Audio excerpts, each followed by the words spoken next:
What is up, Bradford Bass family? Welcome back to the channel. Unfortunately, guys, it's that time of year again where we got to put the boat away for the winter and we got to get it winterized. And to be honest, it's not a happy day here. You know, I feel like it was not long ago that I was doing this very exact process. The year went by really fast, but it's something that we have to do. Some of us live in parts of the country where it freezes. And when it freezes, you got to take these proper steps to make sure you keep your motor in tip-top shape. That way, when you pull it out next spring, it fires right up for you, and you can enjoy your next fishing season. So what I'm going to do, guys, I'm going to do this in a multi-part video. I think this first video right here that you're watching right now, I'm going to show you guys how to flush the motor. The second part, I'm going to show you how to change the oil and the oil filter. The third video, I'm going to show you guys how to change the gear case lube. The fourth video, we're going to fog the cylinders. And the fifth video, I'm just going to show you, and it might be the fourth video I do this too. I'm just going to show you guys a couple other little things that I like to do on the boat when I put it away for the winter. And the reason I'm doing this in a multi-part video, guys, because there might be some of these steps that you just want to skip, and it just makes it easier for you guys viewing this. So let's get into getting this motor flushed. So what I am doing is I'm going to be putting a fuel stabilizer in it. This is something I typically do always anyways, is put a stabilizer in my fuel every time I put fuel into the boat. But to be honest, my last time out, I did not do that. So I'm going to put a little bit of this in it. This is called Stable. You can use pretty much any brand of fuel stabilizer. Basically, it just helps prevent gunk and stuff like that from building up inside of the motor. It helps treat ethanol and pretty much any kind of mix of fuel. It doesn't have to be this brand. But this is what I've been using. I use it on the Bass Tracker Classic XL. I use it on my zero-turn mower. I use it on my power washer and stuff like that as well, and it's never let me down. So this is what we're going to be using. I'll leave the link in the description if you wanted to use this. It treats up to 20 gallons of fuel. So we're going to put a little bit of this in. It says right here on the back, it keeps fuel fresh for up to 24 months, so 2 years. That's what it says. Effective in all blends of gasoline. Prevents gum, varnish, and corrosion, and it's safe for all gas engines, including 2-cycle. So, and it says right here on the use directions, 1 ounce treats up to every 2.5 gallons. So right now I got about 4 gallons in the boat, so I'm going to do about 1.75 ounces, somewhere in there. It'll be close enough. It ain't got to be perfect, guys. And then we're going to start the motor up on the ears and let it run for about 10 to 15 minutes to get all that stabilizer through the fuel lines in the boat. So let's get into it. Alright guys, so we're going to go ahead and add the stabilizer right here to the gas can. As you can see, guys, the fuel tank, I still have the 6 gallon. So like I said, we got about 4 gallons in there right now. We're going to do about 1.5 ounces of this. Get a little more, fill it up in there. So probably about right in there, should be good. Okay, so we're going to add that in there. Put our cap back on our fuel tank. Should get it on there nice and tight.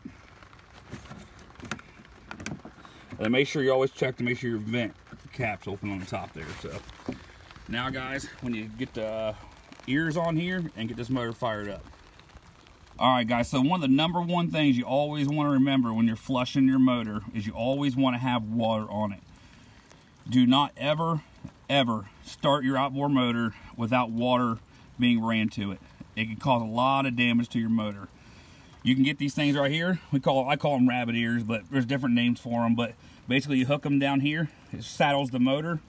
I put a clamp on it just to hold them tighter. That way I get as much pressure into the motor as possible. I turn the garden hose on. Once you got the water flowing, then you can fire your motor up, guys. Alright guys, before we go any further, I don't want to skip the step of showing you what it is you're actually covering. I almost did. So these are your earmuffs. I think I call them rabbit ears, but they're actually ear muffs. And if you look down here on the bottom of your motor, you got these holes. You got them on each side. What you do, and I'm going to try to do this with one hand, is you hook your garden hose into this end right here. You can see where it's threaded. And then you take this end, and it basically, let's see if I can do this here. You just take it like this, and this slides over. These ear muffs slide over those holes. Okay? That pushes water up into there, which will suck it up into the motor, the water, okay? Then what it'll do is it will actually, see if I can show you real quick, sorry.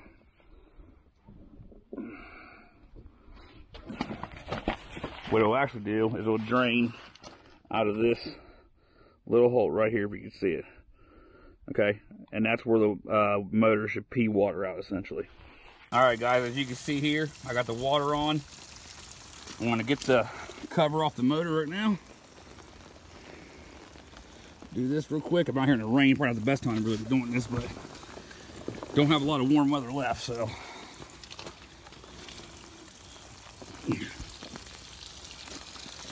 Make sure you have your motor trimmed down in the down position as well when you're doing this, obviously. All right, guys, let's get this thing fired up. The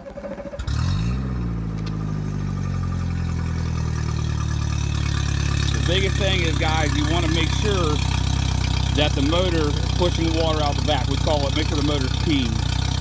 If this water is not coming out the back, turn the motor off instantly, like immediately. Take this motor cowling off and unhook the hose where this water comes out inside the motor. A lot of times, spider web, stuff like that will get built up in there. Take a piece of weed eater string or whatever it may be, push it down through there and you can clean that out. So we're gonna let this run, guys, for about 10 to 15 minutes. Then the motor will be all flushed out and ready for our next step.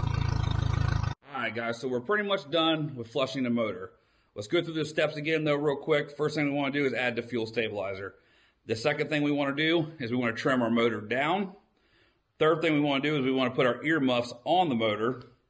Fourth thing is we want to turn the water on. Then after we have the water turned on to the motor, then we can fire the motor up, let the motor run 10 to 15 minutes, let all that stabilizer get built up and run through the fuel lines. After that, turn the motor off, then turn your water off. So those are the steps that you need to take to flush your motor. And guys, a couple other things I want to talk about real quick. Whenever you pull your boat off the water, after you trailer your boat home and you just park it, and it's sitting in, just sitting in your driveway or your garage, whatever it may be, make sure you take your transom saver off, your motor toter, whatever it may be, and trim your motor all the way down. It's crucial to keep your motor all the way down. That way the water drains out of it and no water just sits up there and gets stuck up in there. So always trim your motor down, all the way down once you get it home and you get it put away. Another thing, if you're ever out on a lake and you happen to run up on sand or rock or mud, anything that could possibly get sucked up into the motor, it's important that when you get home you do what we just did and flush your motor out.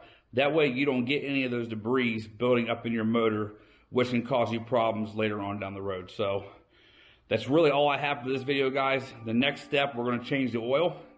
You'll probably see that video here in a couple of days. So I'm going to get the boat pulled into the garage here tomorrow, and I'm going to get to working on that, and then I'll get the video out to you guys here very shortly. So I appreciate you guys watching. Everybody stay safe out there, and I'll talk to you soon.